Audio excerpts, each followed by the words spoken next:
Good evening, good afternoon, good morning, whatever the fuck you're watching this. On the backs of a solid, exciting week one, which piggybacked off a good week zero, nice little primer. This is episode 4 of season 2 of the Tailgate Trash Talk podcast, brought to you by Backyard Sports. I'm riding solo tonight. Stove's got some responsibilities to take care of, so you're gonna have to listen to a little more of hot air leave my mouth. So I apologize for that in advance. But without further ado, let's look at week one, and let's start right here with a pretty surprising result. Oklahoma State, Central Michigan, Thursday night. This looked like Oklahoma State was going to cover pretty easily. They were up huge, 51-15 at one point, and then the wheels fell off, and Mike Gundy couldn't get the boys to rally the troops and close it out against Central Michigan. Really surprising result here that, late in the game, it looked like there was a chance that Central Michigan was going to get this thing down to one possession, maybe, put some real pressure on Oklahoma State, and we would have had a pretty huge upset because, Oklahoma State has some aspirations in the Big 12. They had a chance last year late in the season to potentially win that title and maybe even sneak into the playoff. And this isn't a good way to start the season, looking to rebound off of that and have a better season in the Big 12. So, Mike's going to have to, be a man as he says he is, and start to get his boys ready to play, here in week two. You've got to play better than you did against Central Michigan in that second half. They looked really good for the first half, so I'm hoping, if I'm an Oklahoma State fan, I'm hoping that second half was an anomaly, and we're going to turn this thing around this week and have a more complete game. Maybe play all 60 minutes of the game, because they certainly did not play the entire 60 minutes last week against Central Michigan. So really disappointed if I'm a fan of the Pokes. And have aspirations for this season. Another really, really good game here, sort of surprising result. If you're a Pitt fan, maybe if you're a fan of the ACC, Pittsburgh wins 38-31 over West Virginia. The 17th ranked team in the nation escapes in their own backyard. Right, backyard brawl. Pittsburgh at home against West Virginia. And honestly, hey, Dad, thanks for tuning in. Honestly, if, a lot of people on the national stage might not have thought West Virginia belonged in this game. I don't know that there's a lot of expectations for that team. But what I saw on Thursday night, if Pittsburgh's going to be legit, West Virginia is also going to threaten a lot of people in the Big 12, especially because they've got some dogs on that offensive side of the ball. Richardson and Bryce Ford Wheaton, and JT Daniels looked really good under center. Yeah, Mike, absolutely incredible game. And to be honest, West Virginia probably has a right to feel like they let that one slip away. Would have been a great upset to start the season, of course. Rivalry game, right, in the backyard brawl. They had the ball at 31-31, driving down the field, and a guy who had an incredible game, Bryce Ford Wheaton, had an incredible game up to this point, has a ball go through his hands because he's trying to turn upfield and run before he caught the ball. Fundamentals, right? Catch the ball before you start running, because things like this can happen. And of course, the ball takes a fortuitous bounce for Pittsburgh right into a defensive back's hands. And of course, he's got elite speed. He's probably their fastest player on their team, not just on the defense. And he takes it back to the house, makes it 38-31 after the extra point.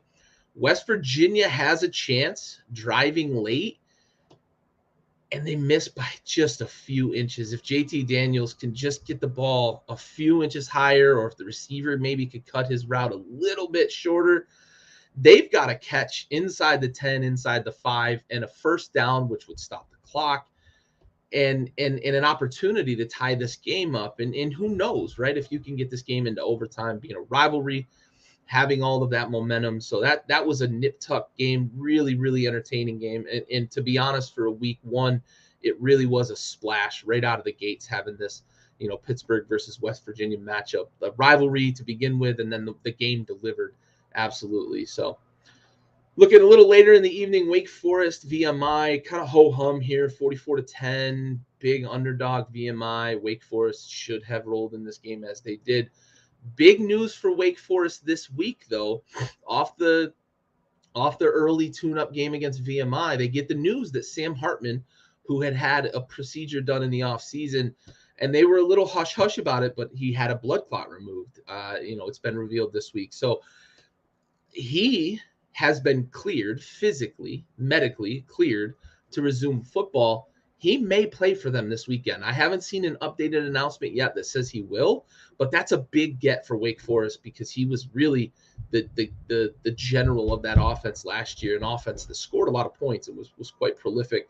If anybody remembers the Wake versus UNC fourth quarter that was, and we've got it. UNC had another fourth quarter. It wasn't a top 25 matchup, but UNC, Appalachian State, little aside, 64, I think, points in the fourth quarter, and Appalachian State has a chance, at the end to tie it up with a 2-point conversion and couldn't get it done. But what a fourth quarter that was. But back to Sam Hartman and Wake Forest. Wake Forest, if they're going to go anywhere in the ACC this year, this has to be a boost for them, right? Getting their leader back, getting a likely first-round quarterback back in the fold. This is a guy that can make that offense hum, and coming off a tune-up game, give him an opportunity here if he can get back, with their matchup this week, get him back in the huddle. Could be something that really takes Wake Forest to the next level, because if you watch the Clemson game, which we're going to review here in a minute, that ACC still feels pretty wide open because Pitt struggled against West Virginia, which wasn't expected. And Clemson, if they're going to stick with DJ, it's likely they're going to drop some games because he looks awful. Not to spoil too much about Clemson, Wake Forest, really, really good news that they're getting Sam Hartman back this week. All right, so we shift over to Friday, and Michigan State, Western Michigan. Michigan State didn't pull away, right away, and it was 7-3 at one point, at the end of the first quarter, of course, 7-3 here. And it looked like Michigan State was going to struggle a little bit with Western Michigan, which isn't a good sign for a team that was in the Big Ten hunt last year, signed Mel Tucker to a huge deal.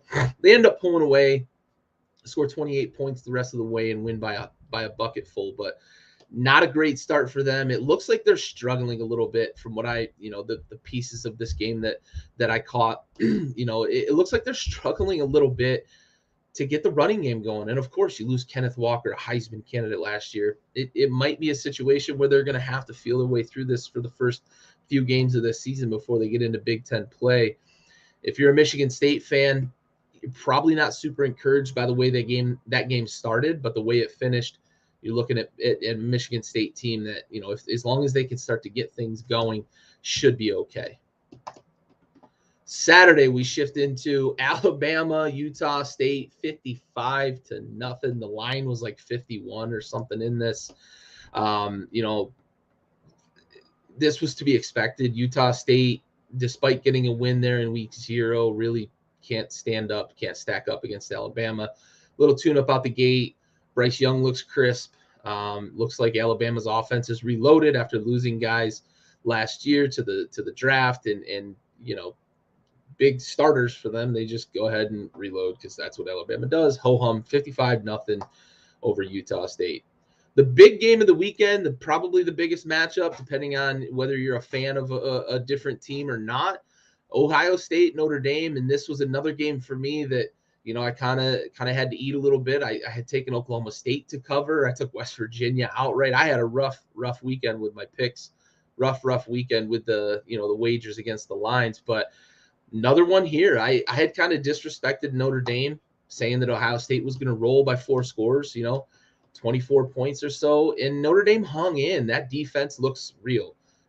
They're going to struggle to score points, though. They don't really have playmakers like we've seen from them in the past with guys like Claypool and Ian Book when he was coming along.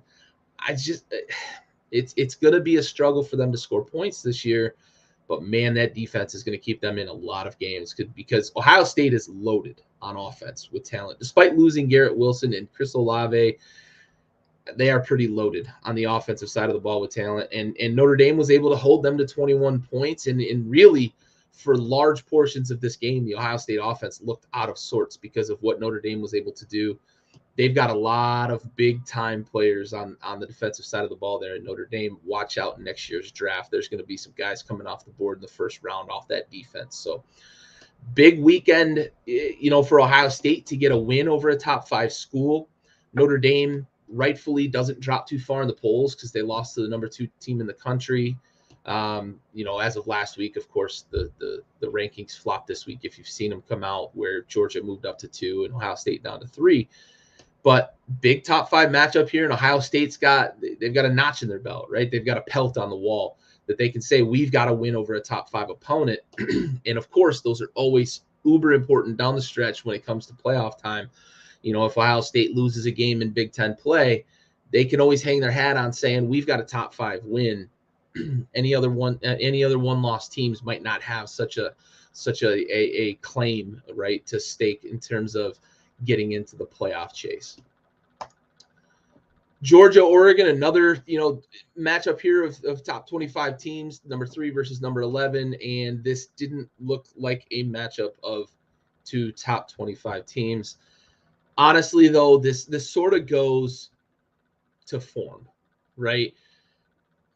If Stove and I talking last week are to be believed, the Pac-12 is going to be pretty weak.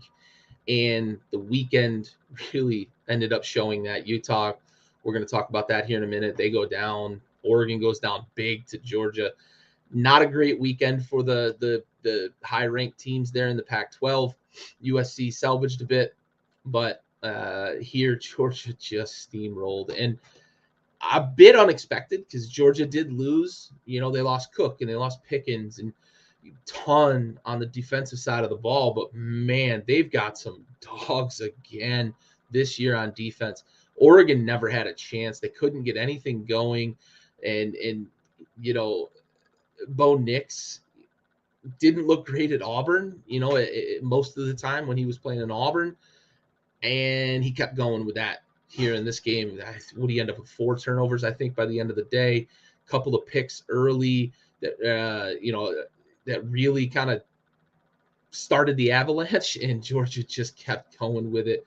They scored 7 straight touchdowns to open the game. 7 possessions, 7 touchdowns, and they finish at 49-3 over what was the number 11 team in the country. Unbelievable performance by Georgia.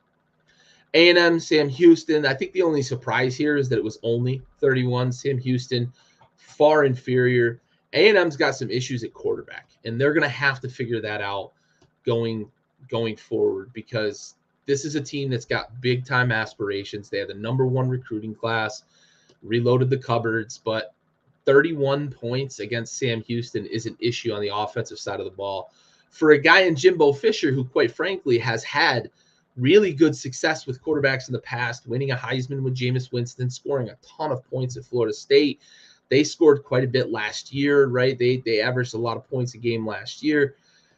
They've got to get this quarterback situation figured out going forward, or else they're going to struggle. And honestly, in a tough SEC, especially being in the SEC West, which is almost like an NFL conference, really, with some of the competition that's in the SEC West, A&M is not going to be able to afford, and they're not going to be able to make up for poor quarterback play. So they've got to get it figured out. 31 points against Sam Houston is unacceptable. If I'm Jimbo Fisher this week, we're working on a lot of things on the offensive side of the ball.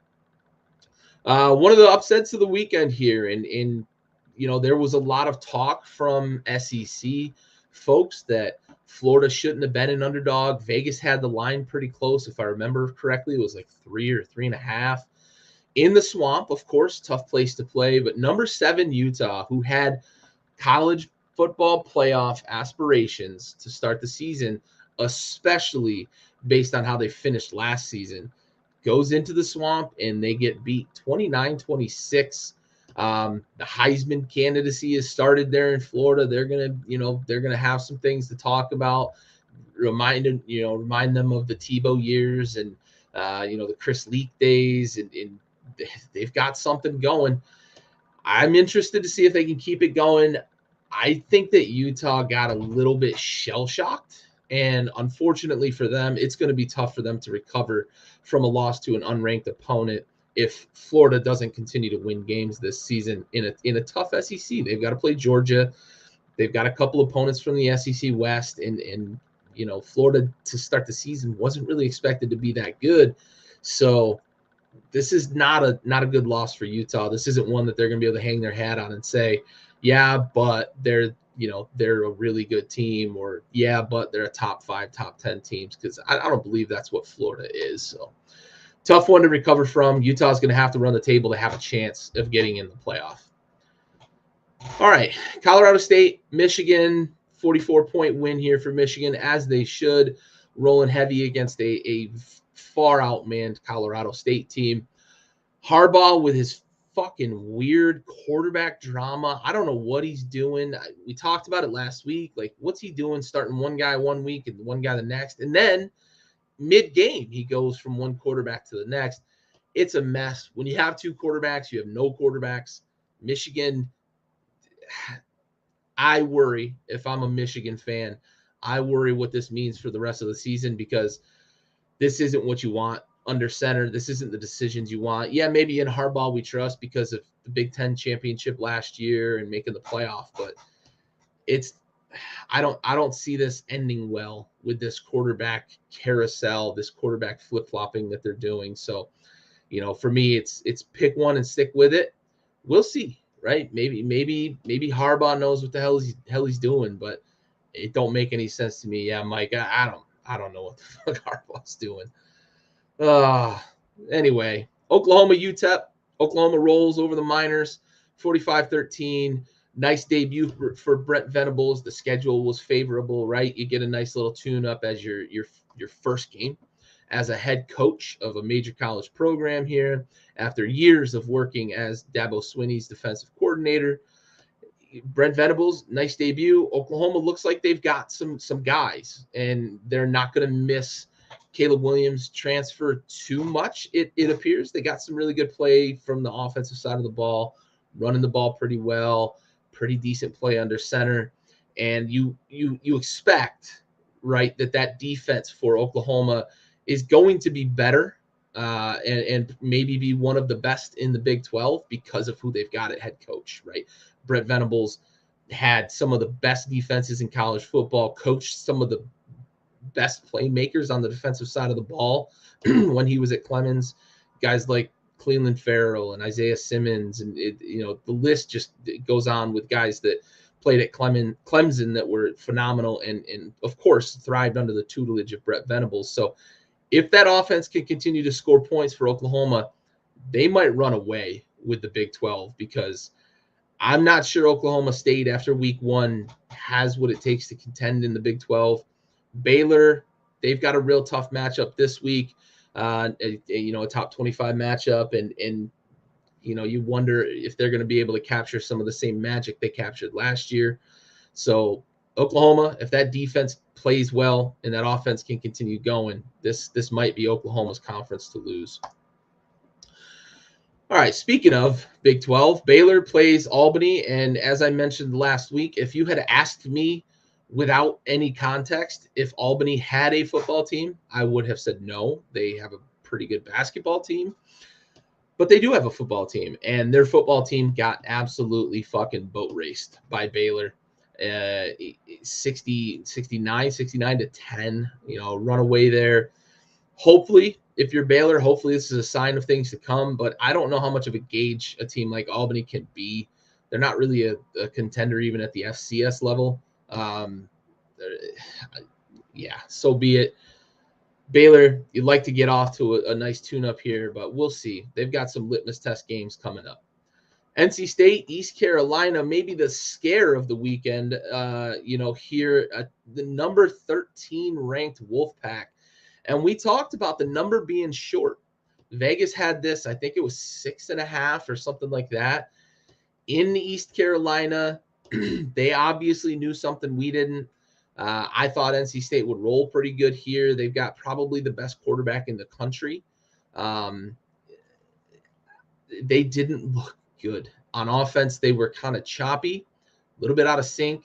East Carolina was doing some things to confuse maybe the first pick in the draft next year in Leary, maybe, possibly, and they really kept him in check all day, 21-20, and East Carolina had a chance late, but NC State was able to kind of stand up and hold that lead. So not a good look for the ACC here with the Wolfpack, and Pittsburgh struggling. Clemson didn't look great with DJ. We'll talk about that in a moment, but ACC, not looking great.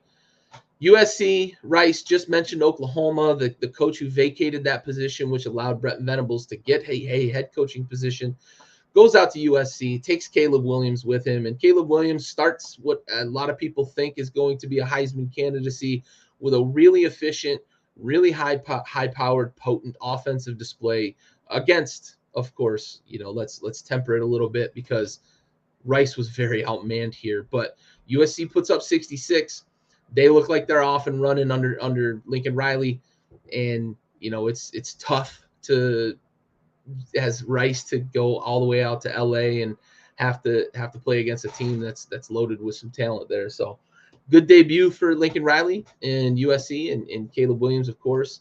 The transfer portal was very friendly to the USC Trojans, and it showed here in week 1 with some of the points, some of the plays they were able to make. They've got a lot of talent there. So that might be the team with Oregon getting trounced by Georgia and Utah dropping one that they shouldn't have dropped. USC might be in the catbird seat here with the Pac-12 and have an opportunity to ride the reputation that the Pac-12 still carries with the voters for some odd reason into maybe a playoff appearance. So Miami, Bethune-Cookman, yeah, valiant effort here, 70-13 though. Miami, Mario Cristobal debut went well, tune up here to start the season. He scored 70 points. Anytime you score 70 points, you're doing something right. Miami looks like they might have an offense this year. Defense has always kind of been there for them in terms of having the ability to make plays, cause turnovers. The turnover chain obviously is a popular thing for them. But if this offense is going to be able to put up points like this, they may end up being kind of the shining star within the ACC, pending Clemson. If Clemson figures it out with DJ or decides it's finally time to move on, which they should, Miami may end up being the shining star here in the ACC. Big time performance offensively, scoring 70 points to open the season. Wisconsin, Illinois State, as they should have, 38-0 drubbing here of the Red Hawks. Wisconsin looks like Wisconsin always does. Big, physical, run the ball, play defense, and they were clearly much, much, much more talented than this Illinois State team. Arkansas, Cincinnati. This ended up being a thriller. It was not early. Arkansas was kind of asserting their dominance over Cincinnati, and you were starting to feel, at least I was by halftime, starting to feel like, Cincinnati is going to miss Desmond Ridder more than maybe I wanted to admit. I like Luke Fickell. I thought the defense was going to be able to carry them a bit. Defense kept them in the game. Arkansas had some opportunities that they could have really put this game away. And once the offense got going in the second half for Cincinnati, I think that they're going to be okay. However, a one-loss Group of 5 team is not going to make the playoffs. So for Cincinnati, it's going to be a matter of them winning their conference, getting into a good bowl game, and continuing some of that momentum they had from last year, making the CFP, and potentially reloading for another run next year or the year after. Had they won this game over Arkansas, though, this could have been similar to that Notre Dame win for them last year. Would have been the feather in the cap, would have been a nice little resume builder potentially to be that Group of 5 representative in the college football playoff again. But it's not going to happen this year. Tough game. Arkansas looks like they're going to play the same style of ball they played last year, and they're gonna once again be an issue for some of these teams in the SEC. So they are moving in the right direction, and I love to see it. Woo pig suey. All right. Next game we're looking at here, Kentucky, Miami of Ohio. I think another one of these where it's a little surprising that they didn't pull away a little more, but winning by 24, 37 points in your opener, Stoops has got them going, right? And Kentucky's got a big matchup this week that could kind of separate them in that SEC East as the team that's going to maybe contend with Georgia in the SEC East. So good start to the season here. Parlay that, and let's see what you can do here in week 2. Ole Miss over Troy, 28-10. Another one that I thought they would pull away by more. Lane Kiffin, of course, he's trying to figure out what the post-Matt Corral era looks like. Maybe a little bit kind of skittish or, rusty to start the season. They don't quite have everything in order. Still got a nice win there, 28-10, Ole Miss over Troy. The game of the week, I'm going to save this one for last because I want to talk about this game. And we've got a Roadrunner fan that usually tunes in here. So I'm going to save that game for last. BYU, South Florida. BYU shows, hey, maybe we do belong in the top 25. 50 points on South Florida on the road, 50-21 over South Florida. And they've got another big matchup this week as well. BYU does. So I think we're going to start to see some separation for them. They're looking ahead. They've got a good matchup this week, but they're looking ahead. They've got a big matchup with Notre Dame later in the season as well. BYU is that team that's going to have the resume if they're going to be the next team in that next small school after Cincinnati got in last year. BYU is going to have the resume because they've got some good teams on their schedule. And they're going to be able to say, hey, we've got a couple of big-time wins against possibly top 10 teams if they can run the table. Good start there for them, 50-21 over South Florida. The game that closed the whole week, Monday night, Clemson, Georgia Tech. And to be honest, this 41-10 score is very, very deceiving. If you watched the game, DJ Uiagalelei is not the guy. I don't know what it is with Dabo, why he feels so loyal, so committed to DJ. We saw it all year last year. He struggles with footwork in the pocket. He throws a weird ball too. If you watch his ball, it moves in the air. The nose of the ball is not straight. The ball's all over the place. It sort of flutters despite throwing a spiral, which is a weird thing to see. It's got to be a hard ball to catch if you're a wide receiver. He's not very accurate.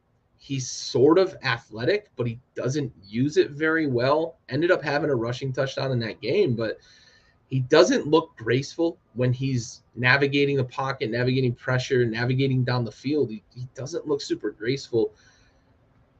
If they're going to contend for a national championship this year, the guy who came in on the last drive of that game and took that team down the field with incredible efficiency.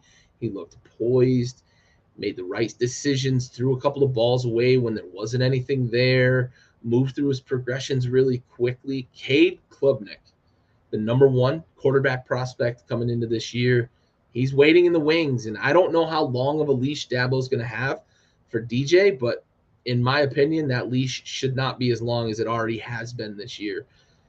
I think at some point this season, we're going to see DJ struggle against a good team in the ACC, and Dabo's going to pull the plug. Cade's going to come in, make some plays, maybe sort of how we saw Caleb Williams seize the starting job from Rattler last year.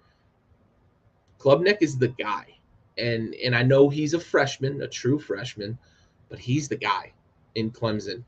And I don't know how long it's going to take Dabo to figure it out. If I'm a Clemson fan, I hope it's not a loss that helps him figure that out, because that can hurt really bad in the playoff, especially when you think of Wake Forest getting their quarterback back, the ACC potentially being down, as they have been the last few years. There's a lot of teams in the top 25, but they didn't look really good this past weekend, a few of them. So Clemson can't take a loss or 2 losses and expect to have a chance to get in the playoffs. So I don't think the leash should be long. We'll see how long that leash is for DJ. And I want to close out with the thriller of the weekend. University of Houston versus UTSA, the Roadrunners. I had them in an upset, and they damn near pulled it off. To be honest, there were a couple of things that happened late in that game that I thought went against UTSA and really could have shifted the momentum, shifted the tide of this game. I thought that they were, and there's Aaron, yep, Roadrunners. I thought that UTSA was going to pull this game off. And then a couple of things, the officials ran the clock and shouldn't have. They lost like 35 seconds off the clock. They could have, instead of having to just play for the tie at the end, they could have potentially had a shot or two at the end zone to win this game in regulation.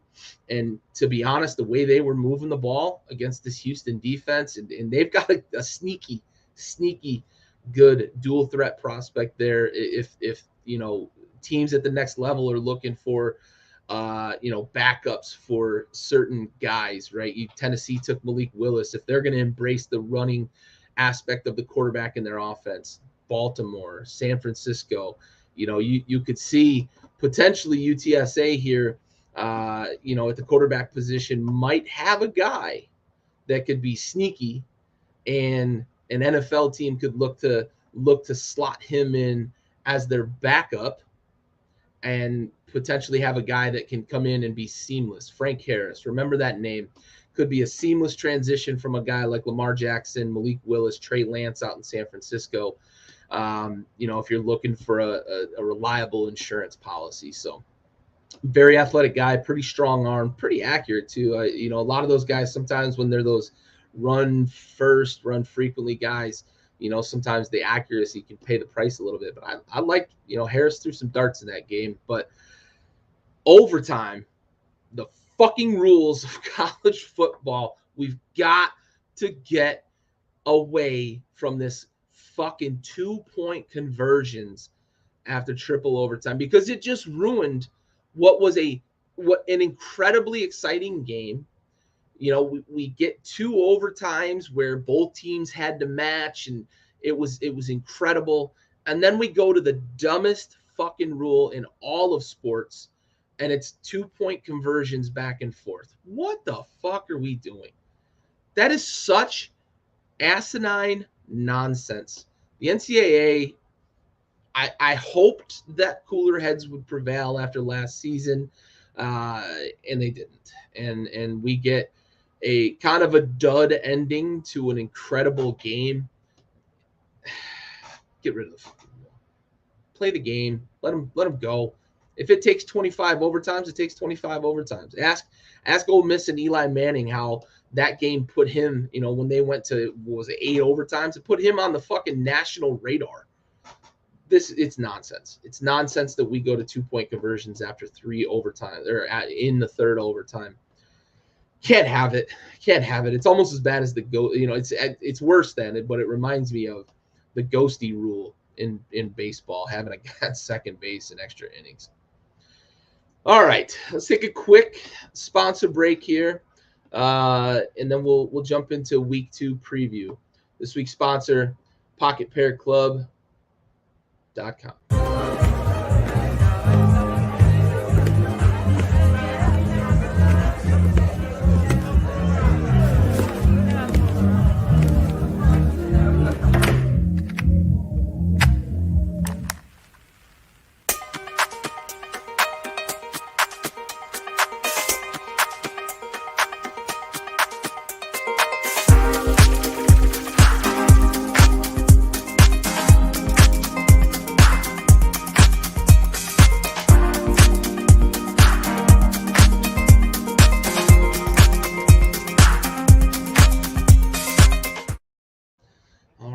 Thanks to Pocket Pair Club number 26881 for that sponsor break. All right, let's look at week 2, top 25 matchups here. We start out with what could be a good one, right? Alabama, Texas. Texas, I think, is on the upswing, sort of. The Arch Manning news, and of course, the transfer portal was pretty nice to them this past offseason. But it's still Alabama, 20-point spread. I think that number's about the number. Hopefully we'll have a little better week this week than we had last week. We missed on laying some big spreads, but I'm going to lay this one. Feels a little bit big. 20 points, of course. with two Power Five teams matched up here. But I'm going to lay the points because Alabama looks like Alabama's on a mission to prove that last year was a rebuilding year. I don't know why Saban said that. How about you lost your two best wide receivers for the national championship game, one of them in the game. You lost him. Plus your tight end was hurt, nicked up. Sometimes it happens, man. And if that was a rebuilding year and you still had wide receivers going off the board in the first round and all those defensive players, of course it's Alabama, right? But I'm going to lay the points here. I think Bama by maybe 23, 24 points here against Texas. Although I do think Texas is heading in the right direction. Arkansas State, Ohio State, this should be ho-hum. 44.5 it's a big, big number. But to be honest, Ohio State should probably roll in this one by 50. So I'm going to lay the points again on a big spread. Southern Miss, Miami. I think this is going to be another ho-hum one. Southern Miss is kind of in the dumps here after a few years, maybe a decade ago, where they looked like a program that was on the rise. They kind of back where they were. Miami, 25. That might be a bit much. I think I'm going to take the points with Southern Miss. Give me Miami by maybe 3 touchdowns, 21 points. Arkansas, South Carolina. And we on this show are very supportive of Beamer ball. We are not very supportive of Spencer Rattler. However, the combination of Beamer ball and Spencer Rattler might be enough for South Carolina to have some success this year. I think, Frank's son, the legend Frank Beamer, they're bringing that. And they had 2, I believe, blocked kicks in last week's game that resulted in points. So Beamer ball is alive and well down in Columbia. Arkansas, however, I think that they are I keep bringing up the wrong one. They are in a position that they have bigger aspirations. I want to pick the upset because my heart is telling me Beamer ball is enough, but give me Arkansas. I don't know that I'm laying the points, though. I think this is going to be a real tight contest, so I think I'm going to take the points with South Carolina. Eight's a pretty decent number in this matchup, so give me South Carolina plus a tutty, and we'll ride down there in Arkansas. Wake Forest, Vanderbilt. Wake is a 12.5 point favorite. Vanderbilt is coming off a 60-point game in Honolulu against Hawaii, where teams historically have struggled. And I was talking with Stove that, we didn't think Vanderbilt was going to win that game. Possibly Hawaii was going to give them some trouble. And Vanderbilt proved that wrong. 63-10, I believe, was the final score. But give me Wake Forest getting Sam Hartman back. If he starts for them, especially, give me Wake Forest in this. I don't know that I'm laying the points, though. So I'm going to take the 12 and a hook with Vanderbilt, but give me Wake Forest by maybe 8 or 10. Charleston Southern, NC State, no line in this. NC State has to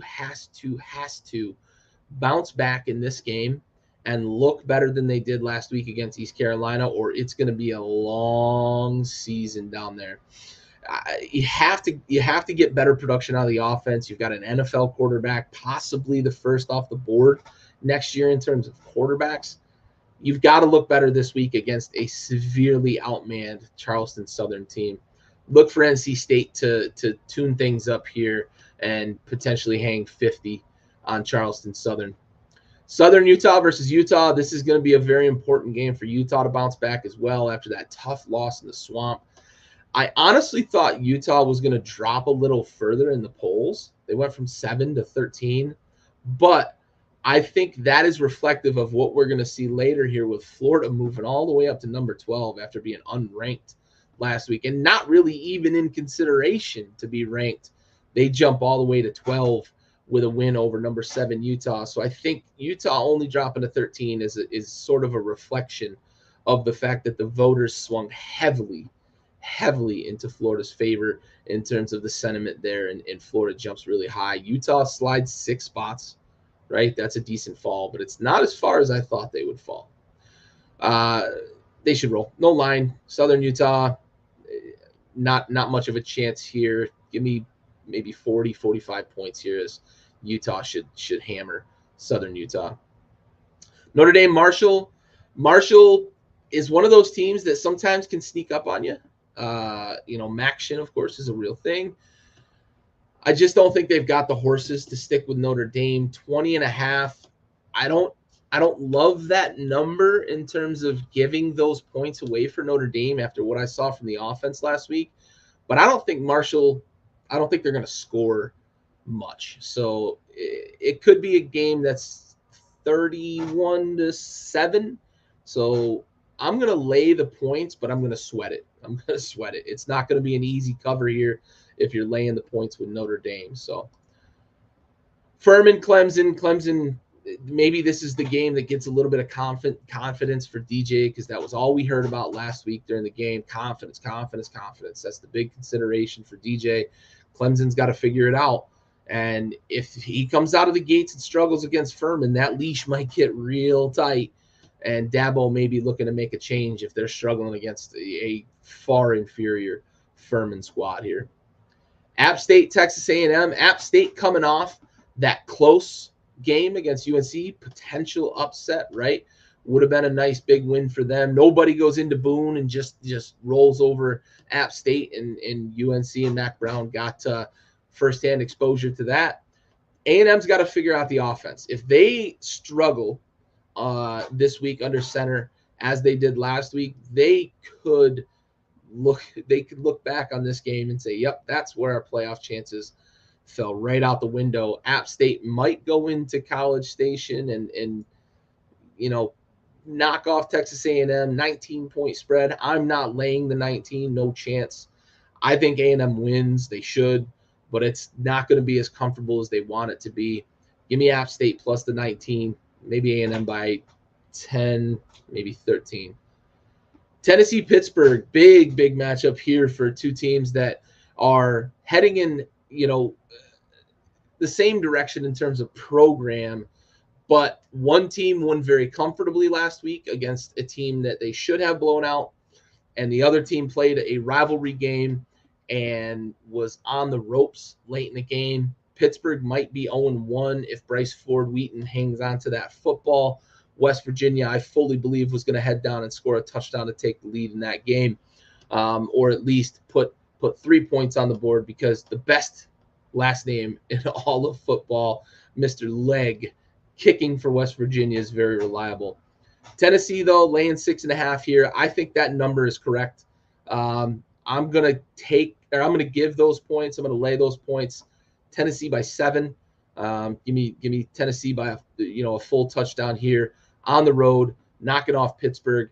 I think Tennessee's on the upswing here in the SEC, and they're going to make some noise in that SEC East this year. Washington State, Wisconsin. Scotty should roll. 17.5 is probably close. I say it's closer to 20, so I'm going to lay those points with Wisconsin. That physicality that they bring to the table, I don't think Washington State's going to be able to stand up to it. Samford, Georgia. Yep, Georgia's going to roll probably by 50, maybe 60, maybe 70. The way that offense looked last week, they might hammer Samford pretty good here down in Athens. Another one of these kind of SEC tune-up games. Georgia coming off a big win against Oregon, probably hangs at least 60 on Samford. Michigan State, Akron. Michigan State should roll. They looked a little sluggish early last week on offense. If what they were doing in the second half carries over to this week, they should certainly cover 34.5 against Akron. I'm going to lay those points. I liked what I saw in the second half from Michigan State last week. I think they're going to start getting a little more going in the running game. Sans Kenneth Walker. I'm going to lay the points. Akron's, they don't have the talent to stand up with Michigan State.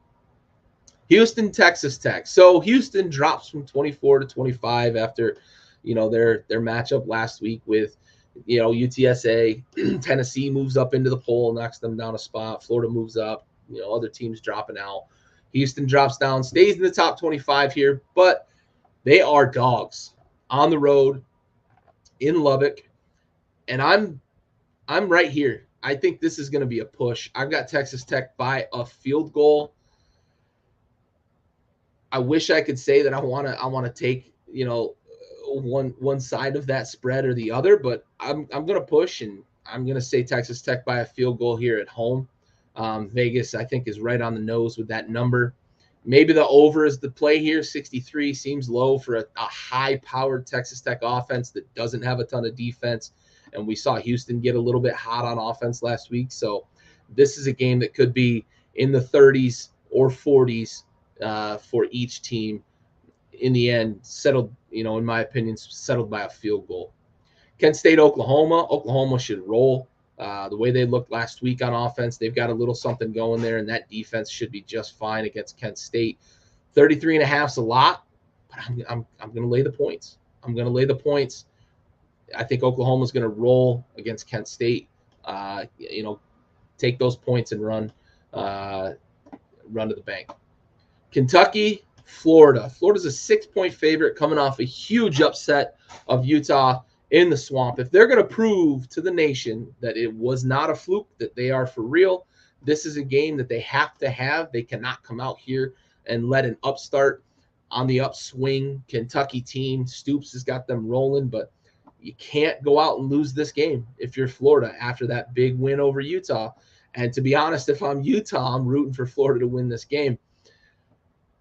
I don't see it. I've got Kentucky. I've got Kentucky straight. This is my upset pick of the week here. Kentucky beating Florida in the Swamp. I just like what Kentucky's doing. They're solid on both sides of the ball. Their special teams is really consistent. Give me Kentucky going into Florida. I think Florida potentially has, maybe a little bit of a hangover as well after that huge win against Utah. Give me Kentucky here in the upset. Ole Miss, Central Arkansas. This is a game that I'm looking for Lane Kiffin to start to show that they've got things going in the right direction on offense post Matt Corral. So Ole Miss, looking for you to roll. You should score at least 40, maybe 50 here against Central Arkansas. Should roll pretty comfortably. USC, Stanford, upset alert. Upset alert. If you know anything about the history of the Pac-12, know anything about the history of playing at Stanford, they are a team that should always have people's feelers up. Your sensors should always be on high alert here. USC's a 9-point favorite going into Stanford. Stanford's the team that it seems like there's one game every year that Stanford's like that. They knock, they've knocked Oregon off in the past. They've knocked USC off in the past. They've knocked Notre Dame off in the past. So upset alert here. I'm not taking the upset, but I'm gonna hedge, right? And say this is your upset alert game, but I'm not taking it. I'm not laying those points though. This is going to be a nail biter late. USC is going to win this probably by 6. Take the points with Stanford. 9 is a good number. They're at home. Shaw always seems to have a good game plan against these big-time, high-ranked teams. Stanford going to put a scare in USC, but I'm gonna take USC by 6. Another one here that if you watched Oklahoma State last week, I talked about it quite a bit to start the episode this week. They better not be the team from the second half against the Fighting Herms here, because Arizona State's going to go into Stillwater and knock off Oklahoma State if that's the team that shows up this week. Spread's 11.5, I think. Yeah, 11.5. I'm not laying the points. I'll take Oklahoma State's defense to hold down the fort against Arizona State, but it's going to be a one-possession game. Oklahoma State by maybe 4, and we're still going to have, in my opinion, a lot of questions about this Oklahoma State team as they get out of week 2 and start to look ahead in terms of their Big 12 schedule. Not impressed with what they looked like last week, especially in the second half, and I don't think we're going to be overly impressed after this week. Oklahoma State by 4. Michigan, Hawaii, the questions about the quarterback give me concerns for this game. And the line, 51. 51 is such a huge number. But then I look at what Vanderbilt did in Honolulu last week, winning by 53. I'm probably going to have to lay the points. I think Michigan could turn around and hand the ball off 70 times this game and score 60, maybe 70 points against a very outmanned, very underwhelming Hawaii team. I'm going to lay the points. Michigan, they're at home, and the guys, the boys from Hawaii have to fly all the way to Ann Arbor. And Michigan is just that much better than Hawaii. And a big game to round out the weekend, Baylor BYU. If BYU is going to put together a resume that says we are this year's Cincinnati, they've got 2 games on their schedule that are absolutely going to allow them to prop up that resume, starting this week against number 9 Baylor. And you can see Vegas has BYU a 3-point favorite over the number 9 Baylor Bears. And to be honest, this is another game that I hate to do it, but I'm going to call it a push. I've got BYU by a field goal. I don't think I would bet this line. I think that line is so spot on. I think BYU by a field goal in this game at home. And this is where they start their national candidacy to be the next Cincinnati making the playoffs as a small school. BYU here over Baylor by 3 at home. If they were in Baylor, I'd probably take Baylor by 3-7. But being in Provo, I think that BYU is going to knock off Baylor here, and they're going to do it by a field goal. All right, that brings us to our conclusion. Week 1 in the books. Week 2 coming up. Some big matchups this week. Upset alerts across the board. Going to be another great weekend. I'm excited. We had a great week 1 after a really good week 0. So glad college football is back. Look forward to seeing everybody again next week. Appreciate the comments. Appreciate the interaction. This has been Season 2, Episode 4 of Tailgate Trash Talk. We are out.